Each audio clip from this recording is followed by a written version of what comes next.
नमस्कार मंडळी, मी सायली, तुमची जवळची मैत्रीण. आणि नवरात्री निमित्त आपण आपल्या चॅनेलवरती एक सिरीज चालू केलेली आहे, ज्यामध्ये आपण आपल्या स्त्रियांचं रोजचं आयुष्य सोपं करण्यासाठी काही वेगवेगळे विषय घेऊन चर्चा करणार आहोत. आणि आजच्या ह्या व्हिडिओमध्ये आपण चर्चा करतोय की आपण स्वतःमध्ये जबरदस्त बदल का घडवला पाहिजे आणि कसा घडवला पाहिजे, हा विषय घेऊन आपण आजच्या ह्या एपिसोडमध्ये चर्चा करतोय. आणि ह्यासाठी आपल्याला मार्गदर्शन करणार आहेत अर्चना मुळे मॅडम. नमस्कार. ज्या समुपदेशक आहेत, लेखिका आहेत, त्याचबरोबर त्या वेगवेगळ्या विषयांवरती कार्यशाळा घेतात आणि संवादिनी म्हणून एक ग्रुप आहे, एक समूह आहे, त्या तो चालवतात. त्याच्या माध्यमातून त्यांनी अनेक स्त्रियांना लिहितं केलंय, बोलतं केलंय, बऱ्याच स्त्रियांचं आयुष्य बदललेलं आहे.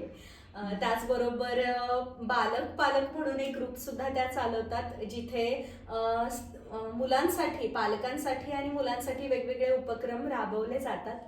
तर इतक्या सगळ्या छान विषयांवरती आज आपल्याला मस्त मार्गदर्शन मिळणार आहे. तर ह्याला लागूनच मला लगेचच पहिला प्रश्न विचारायचा आहे की इतक्या सगळ्या ऍक्टिव्हिटीज करताना तुम्ही हा सगळा समतोल कसा राखता? आणि मग वाचन असेल, समुपदेशन असेल, गेस्ट लेक्चर्स असतील, संवादिनीचा समूह असेल आणि सगळं बरंच काही, सगळीकडे कशी तुम्ही ऊर्जा पुरवता आणि एवढं सगळं करताना तुम्ही कशा शांत राहता? हो, थँक्यू असा प्रश्न घेतल्याबद्दल. पहिल्यांदा तर मी तुझं कौतुक करेल आणि तुला खूप शुभेच्छा देईन आणि तुझे आभार मानेन की तू मला या तुझ्या उपक्रमामध्ये मला बोलवलंस आणि आपण सगळ्या महिलांवरती हा विषय घेऊन तू करतीयस, तर हेच मुळात खूप धाडसाचं काम आहे. तर माझ्या प्रश्नाकडे वळताना मी असं सांगेल की टाइम मॅनेजमेंट जमलं की सगळ्या गोष्टी जमू शकतात. कुठली गोष्ट करायची आहे, कुठली नाही करायची आहे. आणि सगळ्यात महत्वाचं म्हणजे मी जे काही करते ते का करतेय, ह्या प्रश्नाचं उत्तर जर मला मिळालं तर समतोल राखणं सोपं जातं. म्हणजे प्रत्येक वेळेस अनावश्यक गोष्टी टाळण्यासाठी खूप मदत होते यासाठी की एखादी गोष्ट करत असताना मी ही गोष्ट का करायची आहे, याच्यातून मला काय मिळणार आहे, याच्यातून माझा मानसिक फायदा आहे, आर्थिक आहे, समाधानाचा आहे, हे एकदा क्लिअर झालं की मग मला असं वाटतं की त्या गोष्टीला जास्त महत्त्व देऊन मग मी करते. आणि मग ज्या गोष्टी मला नाही करायच्या आहेत आणि त्याच्यातून मला जर आनंद मिळणार नसेल तर मग मी ती गोष्ट करायची टाळते. त्यामुळं बऱ्याचशा गोष्टी माझ्या क्लिअर असतात की आपल्याला नेमकं काय करायचं आहे आणि कुठल्या दिवशी काय करायचं आहे. कारण खूपशा गोष्टी फायद्याच्याच असतात, करण्यासारख्याच असतात, आपल्याला आपल्या ध्येयाकडे घेऊन जाणाऱ्या असतात. पण त्याला सुद्धा एक प्रायोरिटी दिली की मग त्याप्रमाणे आपली कामं होत जातात आणि मजा येते काम करायला. म्हणजे त्या कामामधूनच तुम्हाला पुढचं काम करण्याची ऊर्जा मिळते. आणि माझा जो महिलांचा ग्रुप आहे संवादिनींचा, किंवा मी मुलांसाठी जेव्हा काम करते, किंवा ज्यावेळेस एखादा क्लायंट येतो माझ्याकडं आणि तो बरा झालेला क्लायंट आलेला असतो आणि तो सांगतो तुमच्यामुळे मी बरा झालो वगैरे, तर ही सगळी मला ऊर्जा मिळण्याची माझी साधन आहेत. त्यामुळे मला ह्या सगळ्यांमुळेच जास्त ऊर्जा मिळते काम करायला. बरोबर. इथं मला हे नमूद करायचं आहे की मी सुद्धा एका नकारात्मक फेज मध्ये गेले होते आणि त्याच्यामध्ये मला अर्चना मॅडमची खूप मदत झाली आहे. म्हणजे त्या माझ्या काउन्सिलर आहेत आणि त्यांच्यामुळे मी खूप स्वतःला बदललं आणि म्हणूनच मी हा विषय घेतलाय की स्वतःला बदलणं किती महत्वाचं आहे. खरंय खरंय. दुसरा प्रश्न आपण असा घेऊयात की स्त्रियांना स्वतःमध्ये जबरदस्त बदल घडवून आणणं किती गरजेचं आहे आणि त्याची सुरुवात त्यांनी कशी केली पाहिजे? म्हणजे ह्या तुमच्या जो तुम्ही समूह चालवता त्याच्यामध्ये अनेक स्त्रियांचं आयुष्य बदललं, बऱ्याच जणींनी आत्महत्येपासून त्या मागे फिरल्या आहेत. मग हे कसं साध्य झालं? म्हणजे कोणते बदल असे त्यांनी केले? एक तर आधी स्वतःमधल्या कमतरता आणि क्षमता आपल्याला माहिती पाहिजे. म्हणजे आपण नेमकं आपल्यामध्ये काय आहे आणि त्याचा उपयोग करून आपण काय चांगलं करू शकतो याची जाणीव असायला पाहिजे. मग स्वतःमध्ये बदलायचं असेल तर माझ्या कमतरतांना मी क्षमतामध्ये बदलवते. मग त्यासाठी आधी कमतरता माहीत पाहिजे, माहीत असतील तर त्या मान्य असल्या पाहिजेत. हम्म. नाहीतर खूप जणींना असं असतं की मला माझ्यात काही कमी आहे हे मान्यच नसतं. तर आधी ह्या गोष्टी मान्य असणं, आणि मग एकदा मान्य झालं की ते मला बदलायचंय की नाही, मला स्वतःला माझ्यामध्ये काही बदल घडवायचा आहे की नाही हे ठरवावं लागतं. आणि जर मग खरंच आपल्याला बदलायचंय तर मग त्या दृष्टीनं काही पावलं उचलावी लागतात, स्वतःच्या मनाला शिस्त लावावी लागते. आणि स्वतःतला चांगला बदल हा नेहमीच फायद्याचाच असतो आणि तो असायलाच पाहिजे. आता समूहामध्ये जसं नाही, पण खूप जणी येतात ज्यांना स्वतःला बदलायचं असतं, काहीतरी चांगलं करायचं असतं, काहीतरी मिळवायचं असतं. अशा वेळेला एकदा त्यांच्यातल्या क्षमता आम्ही बघतो काय आहे, आणि त्या क्षमतेनुसार त्यांच्या आवडीनिवडीनुसार बऱ्याच वेळेला आवड असणं आणि ती आवड पूर्ण करण्याची क्षमता असणं ह्याच्यात पण फरक आहे. म्हणजे मी नेहमी म्हणते की मला मस्त डान्स करायला आवडेल, पण ती माझ्यात क्षमताच नाहीये. मग मी फक्त एन्जॉय म्हणून किंवा मला आवडतं म्हणून मी करेन, पण ते माझं करिअर नाही होणार है ना. मग मला करिअर पण नाही करायचंय, पण फक्त आनंद घ्यायचाय आयुष्याचा, तरी सुद्धा आपल्याला आपल्या क्षमतांचा विचार करून मग त्याप्रमाणे त्याचा आनंद आपल्याला घेता येतो, की आपल्याला आवडणाऱ्या गोष्टी करता येणं हे महत्वाचं आहे. दोन गोष्टी असतात, एक तर आयुष्यात आपल्याला आवडणारी गोष्ट करता येते, मिळतं ते आपल्याला आपोआप मिळत जातं, आणि नसेल तर नाईलाज असतो, नाही आवडत ती गोष्ट आयुष्यभर करावी लागते. मग मी नेहमी सांगते की इथे तुम्हाला पर्याय नाहीये, आणि जे करायचंच आहे मग ती गोष्ट आनंदानं करूयात ना. मग त्याच्यासाठी त्रास घेऊन किंवा डिप्रेशनमध्ये जायचंय, उदासीनता येते किंवा त्रास होतो, खूप मानसिक त्रास होतो, डिस्टर्ब होतंय सगळं, खूपदा रडायला येतं. मग हे सगळं कशासाठी? मग त्यापेक्षा आपण आनंदानं ह्या गोष्टी स्वीकारल्या आणि आनंदानं केल्या की मग त्यातला स्ट्रेस निघून जातो. आपल्याला मानसिक आजार म्हटलं की एकच शब्द माहिती असतो, साधारण डिप्रेशन. काही झालं, राग आला की मला डिप्रेशन आलं, राग आला, कुठे दुःखात आहे म्हणजे पण मी डिप्रेशन मध्येच आहे, माझ्या अवतीभोवती चांगलं काही घडतच नाही, मला खूप सगळा त्रास आहे, सगळं मलाच माझ्याच वाटायला काय येतं, असे काही प्रश्न आपल्याला पडतात. आणि मग त्यातून फक्त नकारात्मक विचार यायला लागतात. मग पहिल्यांदा आपल्याला आपल्या विचारांकडे बघावं लागतं की माझा विचार जो आहे तो सकारात्मक आहे नकारात्मक आहे. विचार असतो, पण त्याच्याकडे बघण्याची माझी दृष्टी कशी आहे हे महत्वाचं. आणि मग एकदा आपल्याला ते सापडायला लागलं की अरे हा विचार म्हणजे या विचारांकडे मी चुकीच्या पद्धतीनं बघतीये, मग त्याला लगेच त्या क्षणाला पॉझिटिव्हिटीकडे वळवता येणं, हे आम्ही हळूहळू शिकवायला सुरुवात केली, ह्याच्यावर चर्चा करायला लागलो. जे माझ्याकडे क्लायंट येतात त्यांना पण हे मी सगळं व्यवस्थित समजावून सांगते, आणि मग त्यांनाही वाटतं की हा मग विचारांकडे बघायला शिकलो की पुढच्या गोष्टी सोप्या होऊन जातात. हा, आणि मग हळूहळू आपला आनंद आपल्याला मिळायला लागतो. रोजच्या आयुष्यात आनंद जर घ्यायचा असेल तर मात्र आपल्यात बदल नक्कीच घडवायला पाहिजे, कारण आजूबाजूची परिस्थिती तशीच राहणार असते. म्हणजे सगळं वातावरण आता तर बरंचसं बिघडलंय असं आपण म्हणतो, पण मग नेहमी असं म्हणतो ना, बाहेरचं जग नाही बदलू शकत किंवा आपण समोरच्याला नाही बदलू शकत. आपल्याला बदलायचं असेल तर स्वतःलाच बदलायला पाहिजे, आणि म्हणून ह्या सगळ्या गोष्टी करायच्या स्वतःसाठी करायच्या.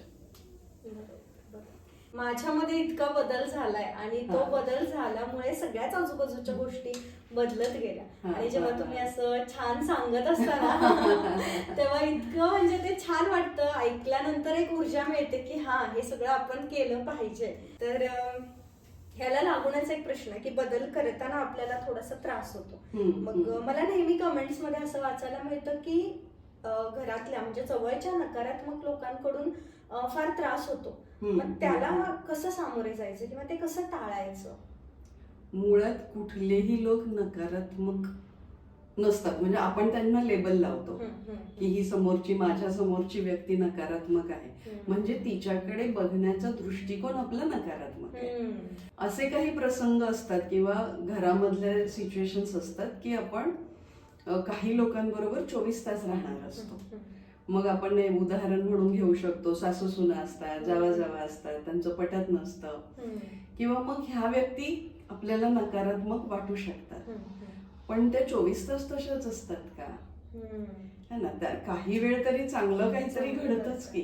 आपण छान त्यांच्याशी गप्पा मारतो, खूप सगळ्या गोष्टी शेअर करतो, चांगलं वाईट सगळं बघतो, पण काहीतरी एखादी घटना घडते आणि मग आपण म्हणायला लागतो की नाही, मला आता तिचं तोंडच नाही बघायचं, किंवा मला आता तिच्याशी बोलायचंच नाही, मी आता बोलणारच नाही तिच्याशी, इथून पुढे नकोच आहे ती मला माझ्या आयुष्यात. असे काहीतरी आपण शब्द उच्चारतो आणि मग त्या शब्दांची कुठेतरी निगेटिव्हिटी आपल्यापर्यंत येत असते. आपणच बोललेल्या गोष्टींचे शब्द आपल्याला त्याच प्रमाणात मिळतात, फक्त त्याची कधी आपल्याला जाणीव होत नाही. आणि मग आपल्याला असं वाटायला लागतं की नाही, आपल्या अवतीभोवतीचे लोक खूपच नकारात्मक आहेत, इथं नाही राहायचंय आपल्याला, आपल्याला दुसरीकडे जायचंय कुठेतरी.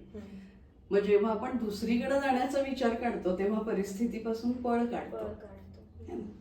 मला इथेच राहायचंय, याच लोकांबरोबर राहायचंय, ह्यांना समजून घेऊन राहायचंय.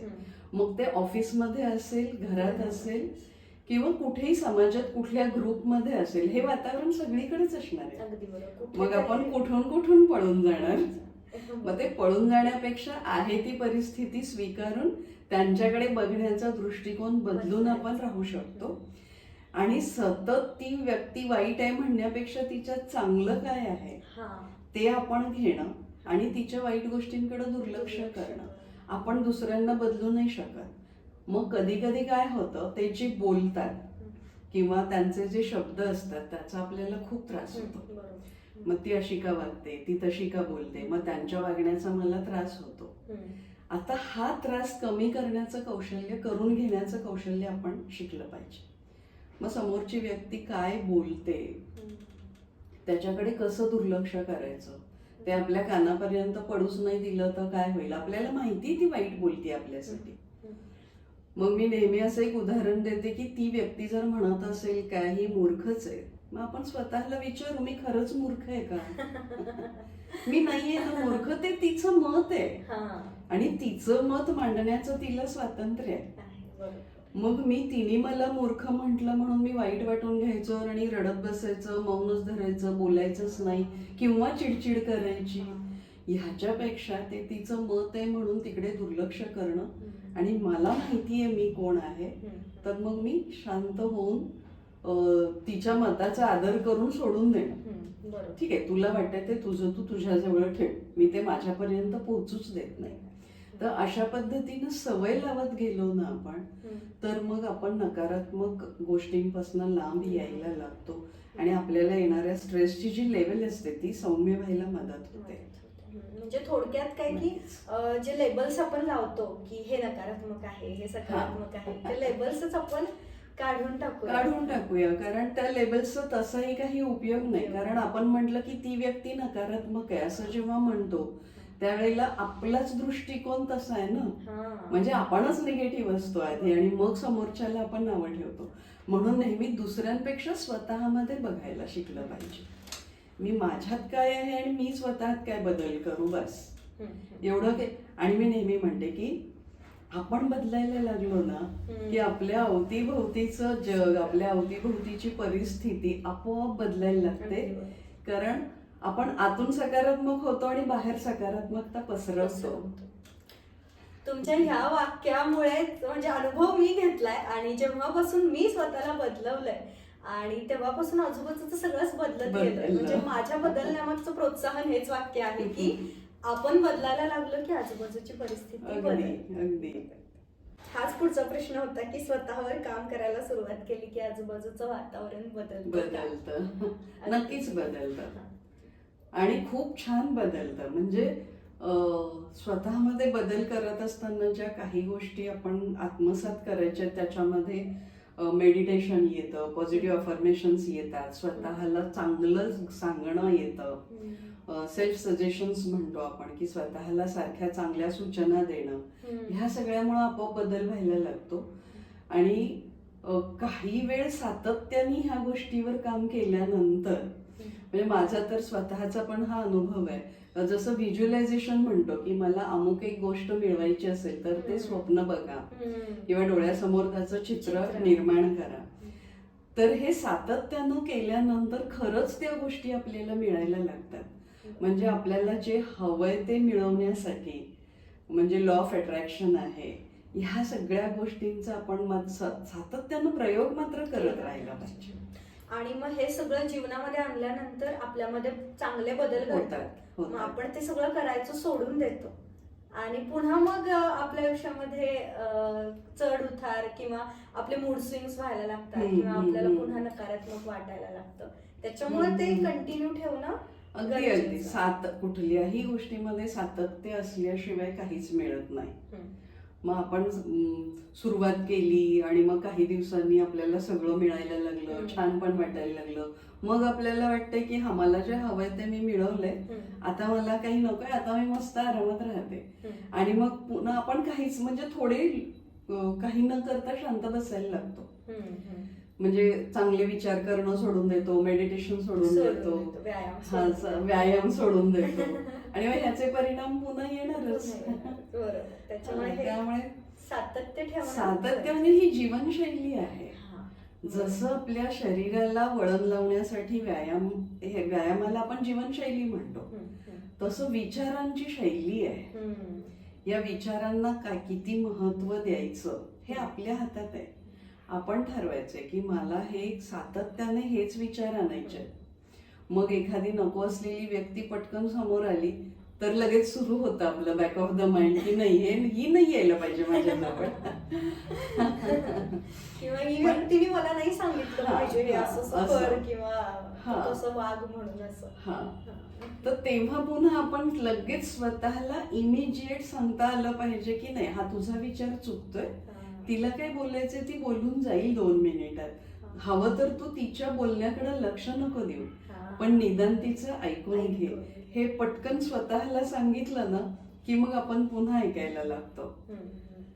घरामध्ये ना बऱ्याचदा असं होतं की खूप अत्याचार होतो आणि मग जर त्या प्रमाणामध्ये अत्याचार होत असतील तर मग तिथं कशा पद्धतीने स्टँड घेतला पाहिजे किंवा त्यावेळेला स्त्रीने काय केलं पाहिजे?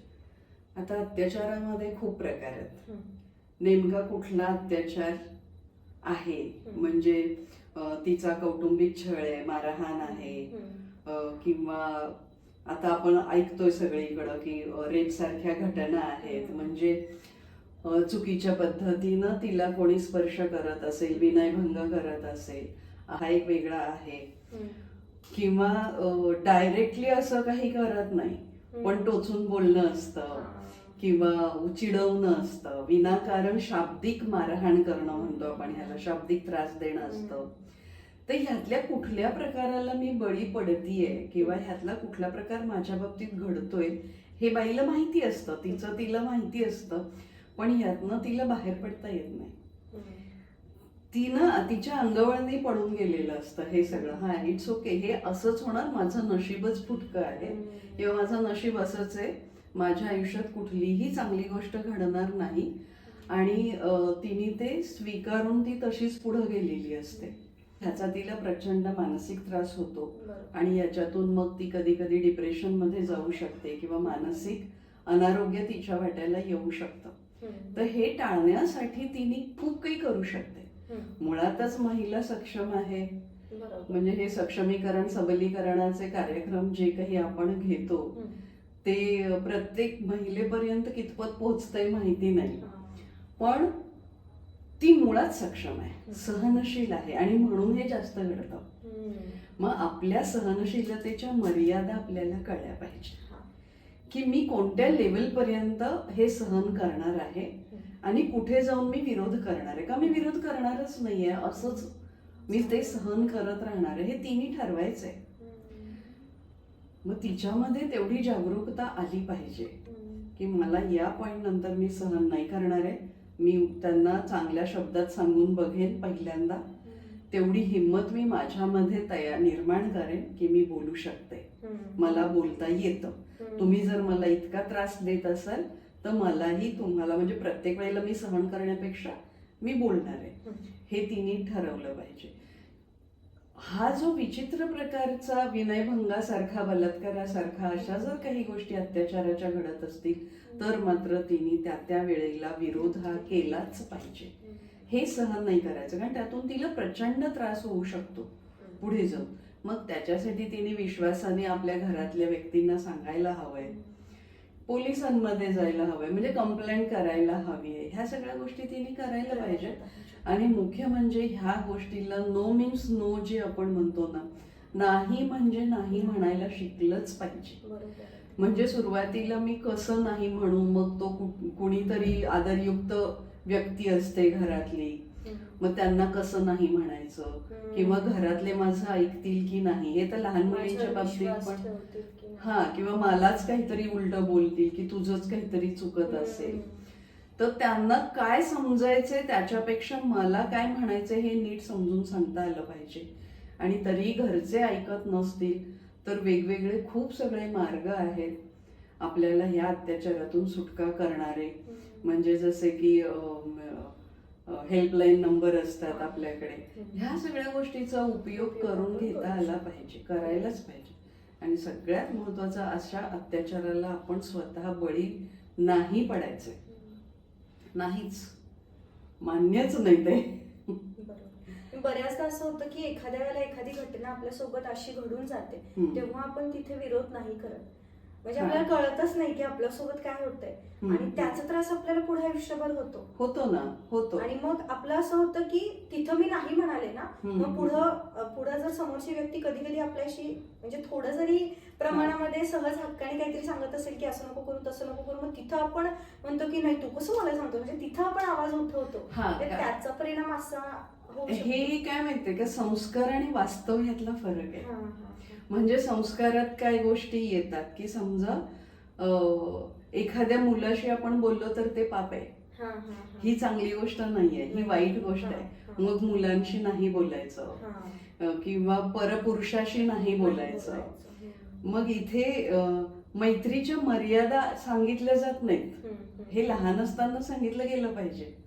मग होतंय कसं, म्हणजे मी उदाहरण देऊन सांगते. माझ्याकडे एक काउन्सिलिंगला क्लायंट आला होता, आणि त्या मुलाचं काय झालं की लहान असताना त्याला एक मुलगी आवडली होती, आणि कळत न कळत त्यांनी एकमेकांना स्पर्श केला होता, मिठी मारली होती, किसिंग केलेलं होतं. आणि हे सगळं झालं त्या त्या क्षणापुरतं, ते सगळं झालं.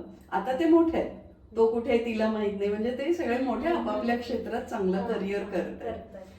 पण आता त्याचं असं झालंय की त्यावेळची गोष्ट अजूनही त्याच्या लक्षात येते, आणि त्याला असं वाटते की मी वाईट आहे, मी चांगला मुलगा नाहीये, मी हे करायला नको होतं, मी असा कसा काय वागलो, म्हणजे मी आई वडिलांचं नाही ऐकलं, किंवा मग मला आता देव कधीच माफ नाही करणार.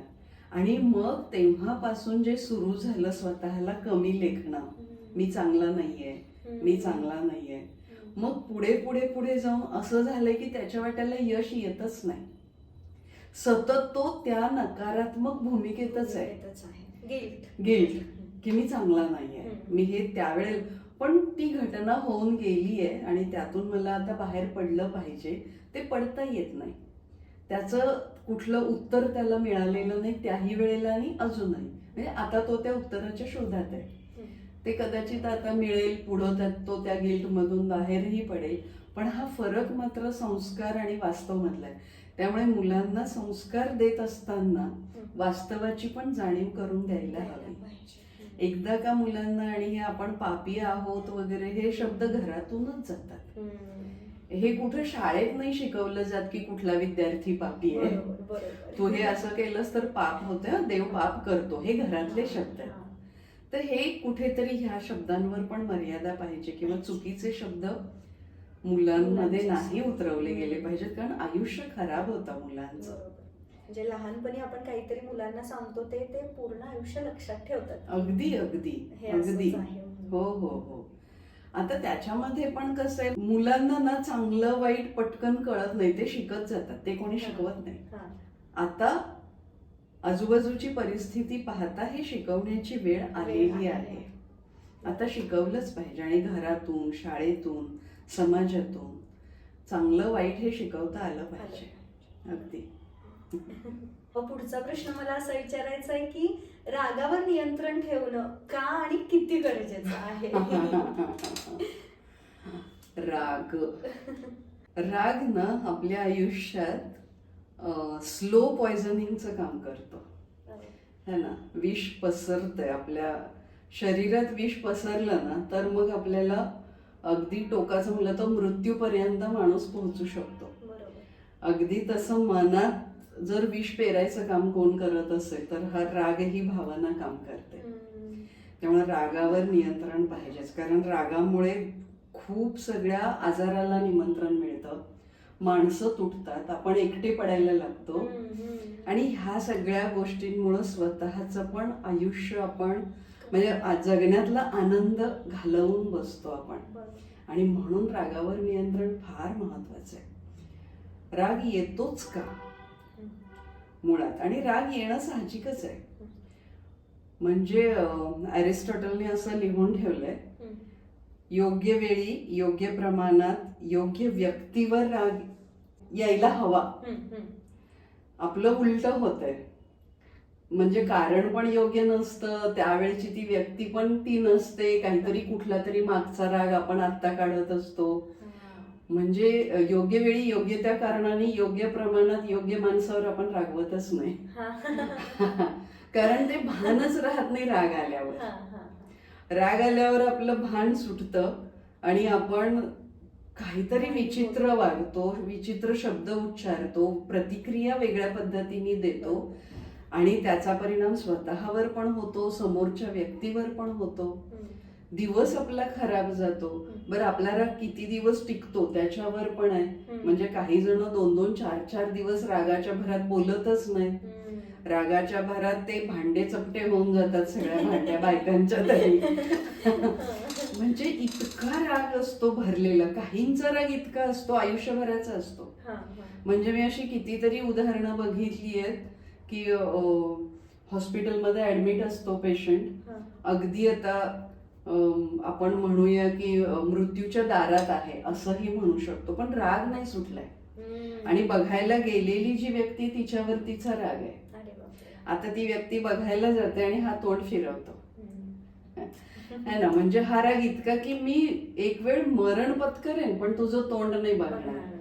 इतक्या टोकाचा राग घेऊन जर आपण जगत असू ना तर आपल्या आयुष्यात कुठलाच आनंद आपण घेऊ शकत नाही. मग ना आपल्या कामात न आपल्या व्यवहारात कुठल्या, आणि मग आपण मात्र म्हटलं ना विषासारखं मग आपलं ते काम सुरू होतंय. त्यामुळे राग नाहीच पाहिजे. दडपणच राहतं ना मनावर, सतत दडपण. काहीच नाही करू शकत. मग हा जो राग आपल्याला येतो जो नाही आला पाहिजे तर त्यासाठी काय करायचं, काय केलं पाहिजे? राग ही पण नैसर्गिक भावना आहे. म्हणजे राग तर येणार, पण आता ती नाही यायला पाहिजे तर मग आपल्याकडे खूप सगळे उपाय आहेत. पहिल्यांदा आपण हे शोधायचं की मला राग येतो कशामुळे. आज जो मला राग आला तो का आला, त्याला खूप सगळ्या भूतकाळातल्या गोष्टी जोडल्या जातात आपल्याकडून आणि तो सगळा राग आपण एकत्रच काढतो. परवा ना मी एक भाषण ऐकलं, त्यात त्यांनी असं सांगितलं की भांडणाचे पण नियम असतात, तसं स्वतःचा रागाचा पण नियम करायचा. की मला राग कोणत्या गोष्टीचा येतो हे शोधून काढायचं आणि स्वतःचा राग कमी करण्यासाठी मात्र आपण जो प्रतिक्रिया देतो, रागाची प्रतिक्रिया जी असते ती कशी असते ती शोधायची. तू काय करतेस सांग बरं? राग आल्यानंतर मी शांत बसते 2 मिनिट आणि लगेचच व्हिडिओची स्क्रिप्ट लिहायला घेते किंवा मग म्हणजे माझ्या कामामध्ये मी लगेच व्यस्त होऊन जाते, म्हणजे दुर्लक्ष होतं. म्हणजे पहिलं तर तुला राग आलाय कळतो आणि राग आल्यानंतर आता इथे वेळ वाया घालवून उपयोग नाही म्हणून तू तुझ्या कामात लागतेस.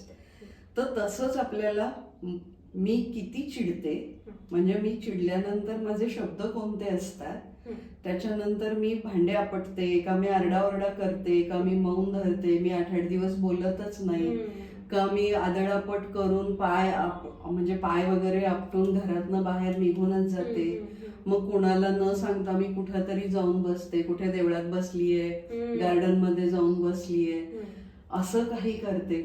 तर मी ना एक असं नेहमी सांगते सगळ्यांना की घरामध्ये एक म्हणजे जसं डेंजर झोन असतो ना तसा अँगर झोन असावा हा, हा, की तुम्हाला राग व्यक्त करायचा तर तिथे जा. हा.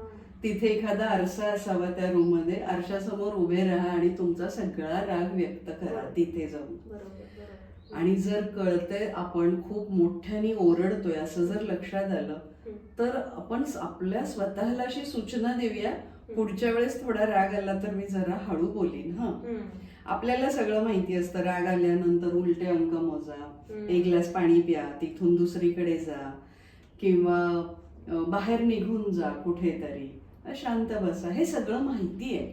पण जेव्हा राग येतो तेव्हा यातलं काहीही सुचत नाही. बरोबर. मग आपण तेव्हा मात्र सगळं एकदम आपली प्रतिक्रिया अशी टाकून देतो आपल्या तोंडातून. तर ह्याचं सुद्धा स्वतःला सांगणं, मग मी रागाचा उपवास हा शब्द ऐकला असशील, अलीकडे खूप आलाय, तर तो करणं. मग तो कसा करायचा की आज आता इथून पुढे रात्रीपर्यंत मी चिडणार नाही, समोर कोणतीही व्यक्ती येऊ दे, कुठलीही कशीही घटना घडू दे, मी चिडणार नाही, हे आज रात्रीपर्यंत स्वतःला सूचना द्यायच्या. तरीही चिडचिड होणार, राग येणार, असं झालं, आलाच राग, तर त्यावेळेला पुन्हा सांगायचं की हा बाबा झालं ते झालं, पुढे नाही चिडणार आता मी. सकाळी उठल्यानंतर पुन्हा तेच सांगायचं, आज दिवसभर शांत राहायचंय. आणि मुळात ना आपण स्वतःला सारखं सांगत राहणं, मी शांत मुलगी आहे, मी शांत आहे, मी समाधानी आहे, मी मुळात रागीट मुलगी नाहीये. तर मग मी जर शांत आहे तर मी चिडून नाही उपयोग आहे आता, तर मला नाही चिडायचंय. आणि मग स्वतःला ह्या रागाचे काही नियम घेत घेत, म्हणजे ठरवून राग कमी करायचे. आणि हे मी ठामपणे सांगते कारण ह्याच्यावर मी खूप काम केलंय आणि मी याच्यावर खूप म्हणजे मलाही राग येतो, माणूस आहे आपण, राग येतो मी म्हंटल तसं, पण 2 मिनिटामध्ये, काही सेकंदांमध्ये त्याला बाजूला ठेवता आलं पाहिजे आणि पुढे आपल्या आपल्या कामाला लागता आलं पाहिजे. नाहीतर मगाशी सांगितल्याप्रमाणे रागाचे दुष्परिणाम खूप होतात. आणि या पद्धतीनं आपण रागावर नियंत्रण आणू शकतो. आणि खरंच आणू शकतो. म्हणजे आता मी तुम्हाला व्हिडिओच्या माध्यमातून शांत आवाज आहे, तुमच्या कमेंट्स येतात, छान वाटतं. पण ह्यापूर्वी 6-7 महिन्यांपूर्वी मला पण खूप राग यायचा, मी सुद्धा खूप चिडचिड केलेली आहे, आरडाओरडा केलेला आहे आणि ते मी मान्य केलं की हा माझं हे चुकलंय. आता नाही, की आता मला राग आल्यानंतर मला समजतं की म्हणजे मी काळजी काय घेते की मला जर राग आला तर तो खूप जास्त येणार, ते मला माहिती आहे. त्याच्यामुळं काहीतरी वेगळं व्हायला नको म्हणून मी पटकन दुसरं काहीतरी वाटत नाही तुझ्याकडे बघून तुला राग येत असेल, पटकन मग मी दुसरं काहीतरी करायला घेते, जेणेकरून तो जो रागामध्ये मी दुसरं काहीतरी पाऊल उचलायच्या आधीच मी दुसरीकडे स्वतःला इन्व्हॉल्व करून घेते. येस, हेच करायला हवंय. खूप खूप कंट्रोल करावं लागतं, खूप बोलायचं असतं समोरच्याला, खूप ओरडायचं असतं, सांगायचं असतं, पण तेव्हा शांत बसणं गरजेचं. मुद्दे ओरडून दंगा करून सांगितलं तरच समोरच्याला पटतात असं नाही. आपल्याला ज्या गोष्टीचा राग येतो की समोरची व्यक्ती ऐकत नाही म्हणूनच खूपदा राग येतो. बरोबर. मग आपण कुठेतरी मुद्दे पटवून द्यायला कमी पडतो, त्यामुळेही आपल्याला राग यायला लागतो आणि ही कमतरता मान्य होत नाही. मग त्यापेक्षा आधी की आपण कुठे कमी पडायला लागलोय हा मुद्दा मला शांतपणे समजावून सांगायचा आहे, न चिडता मी हे त्याच्याकडून कसं काम करून घेऊ शकते, ते स्किल. म्हणजे ठामपणे सांगायचंय, न चिडता सांगायचंय.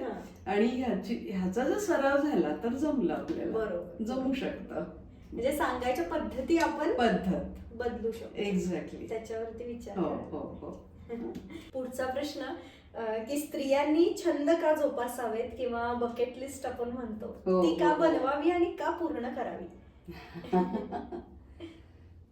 साधं सरळ उत्तर देते. आयुष्यातला आनंद मला जसा हवाय तसा घेण्यासाठी. म्हणजे एखादी इच्छा माझी पूर्ण झाल्यानंतर जो मला आनंद होणार आहे, अगदी छोटी गोष्ट आहे. बकेट लिस्ट मध्ये काही महिलांची इच्छा होती की मी सायकल घेऊन गावभर फिरायचे. म्हणजे आता मधल्या काळात सायकल सुटली, लहानपणी मला जो आनंद मिळत होता तो आनंद मला घ्यायचा. मग ही बकेट लिस्ट काय किती सोपी आहे ना. मग ते लगेच म्हटलं मग वाट कशाची बघायची आहे, दारात सायकल असेल तर काढा, नसेल शेजाऱ्यांकडून आणा, ते काय दुरुस्त्या करायच्या असतील करा आणि या फिरवून. बरोबर. तर ही खूप सोपी आणि म्हणजे छोटी गोष्ट असते, खूप जणींना 4 व्हीलर शिकायची असते, कोणाकोणाला पावसामध्ये मस्त भिजायचं असतं. ह्या घरच्या कामातून किंवा आपल्या कर्तव्यात असल्यामुळं, कर्तव्याची जाणीव म्हणूया आपण, तर कर्तव्याच्या जाणीवेमुळं हे सगळे आनंद घ्यायचंच विसरलोय आपण. आता पावसात भिजायला सगळे बरेच जण आंब्याला जातात, आंबा घाटात जातात, आणि जेव्हा आपल्या इथे पाऊस पडतो तेव्हा दारं बंद करून बसतात. मग आनंद घ्यायला आंब्याला जायची गरज नाही ना. इथे दारं खिडक्या उघडा, मस्त जा ना पावसात. ते जमलं पाहिजे आणि ते केलंही पाहिजे. तर असे छोटे छोटे आनंद मिळवण्यासाठी आपल्याला बकेट लिस्ट करायला हवी. आयुष्यात असं नाही वाटावं कधी की माझं अरे मला ही गोष्ट कधी मिळाली नाही, ही गोष्ट मी करू शकले नाही. म्हणजे हे सोपं होतं, मला मिळवता येणार होतं, पण मी दुर्लक्ष केलं त्याच्याकडे आणि म्हणून मला ते नाही मिळालं. मिळू शकलं असतं पण मी नाही मिळवलं. तर ह्या ज्या छोट्या आणि साध्या गोष्टी आहेत त्या तर आपण मिळवल्याच पाहिजे. सहज मिळणाऱ्या गोष्टी आहेत, त्याच्याकडे का पाठ फिरवायची आपण? बरोबर आहे ना. मैत्रिणीकडे जायचंय, बिनधास्त एक दिवस राहायचंय, पण आपण ते पुढे ढकलतो. आज नको, राहू दे, उद्या जाऊया, परवा जाऊया, आणि तो उद्या परवा मैत्रिणीकडे जायचा कधी येतच नाही. मग म्हणतो जाऊ दे, आता 2-3 दिवस प्लॅन करतीये, होत नाही, आपण फोनवर बोलूया. मग फोनला सुद्धा आपल्याला मुहूर्त लागत नाही, इतके आपण कशात बिझी झालोय, इतकं काय आपलं लाईफ असं झालंय की मला कुठलीच गोष्ट करायला वेळच नाही माझ्याकडे. तर हे कुठेतरी आता थांबवून आपल्या स्वतःसाठी वेळ देणं सुरू करायला हवं. आणि वेळ मिळू शकतो, पण तो काढला पाहिजे. बरोबर. आणि शेवटचा प्रश्न की जीवनाचं ध्येय कसं शोधावं, स्वतःचा शोध कसा घ्यावा आणि आयुष्याला आनंदाने कसं परिपूर्ण करावं? ध्येय शोधण्यासाठी, ध्येय शोधायचंय, मुळात मला कळलं पाहिजे मला काय आवडतं, मला काय करायचंय.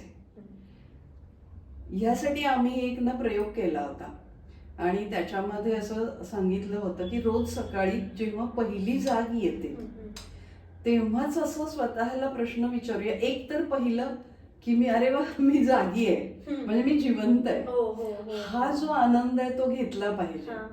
की काय माहिती रात्रीच मला काय झालं असतं तर, पण नाही झालंय, म्हणजे मी जिवंत आहे आणि हा आनंद आहे माझ्यासाठी, तो आनंद घेतला पाहिजे.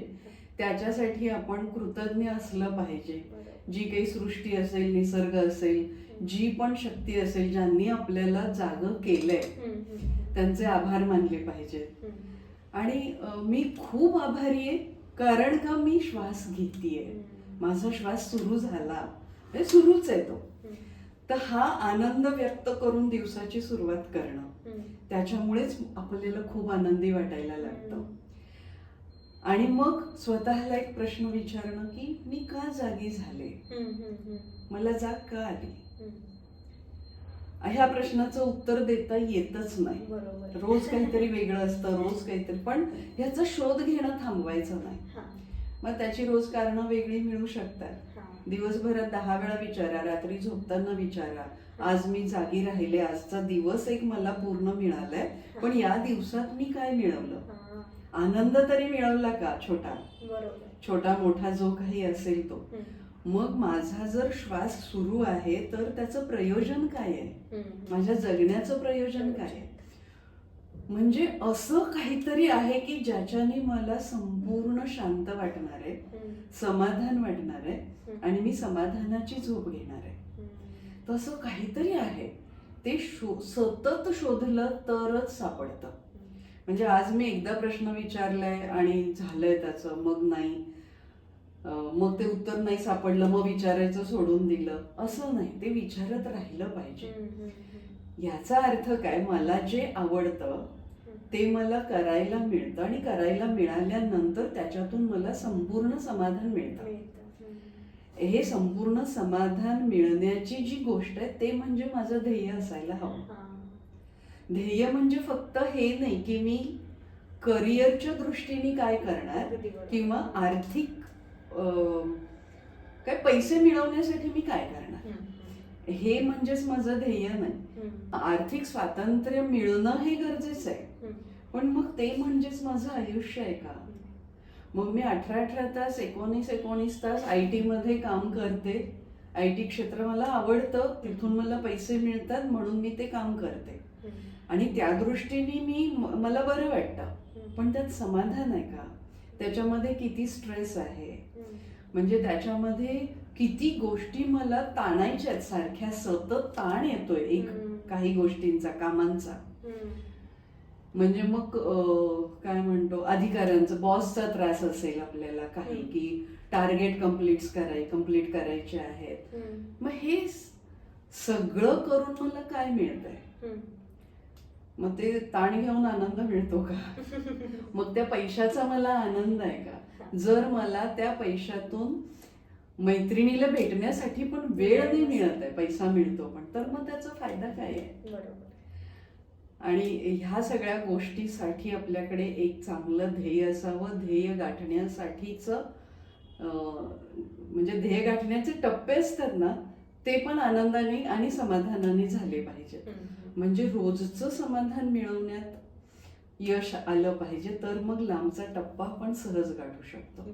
आणि मग आपल्याला आपल्या आयुष्याचं ध्येय सापडतं, आनंद मिळतो, समाधान मिळतं. नाहीतर मग आपलं आयुष्य असं वाटायला लागतं की नाही बाबा, ह्या आयुष्यात काही उपयोग नाही माझा. त्याच्यामुळे ध्येय असणं खूप गरजेचं आहे. आणि ध्येयाचा पाठपुरावा चांगल्या पद्धतीनं करणं हे महत्वाचं. तर अशाच पद्धतीने जर तुम्हाला तुमचं ध्येय शोधायचं असेल किंवा कोणत्याही विषयावरती मार्गदर्शन हवं असेल, समुपदेशन हवं असेल, तर तुम्ही अर्चना मॅमना संपर्क करू शकता. त्यांचा जो मोबाईल नंबर आहे तो मी खाली डिस्क्रिप्शन बॉक्समध्ये देतेय. आणि आजचा हा जो आपण चर्चा ही जी झाली ती खूप छान झाली. खूप काही शिकायला मिळालं, खूप प्रश्नांची उत्तरं मिळाली. आणि तुम्हाला आजचा हा व्हिडिओ कसा वाटला मला कमेंट्स मध्ये सांगायला विसरू नका. लवकरच आपण अशाच एका नवीन छान चर्चेसोबत भेटूयात. तोपर्यंत स्वतःची काळजी घ्या, स्वतःमध्ये बदल ठेवा. बाय.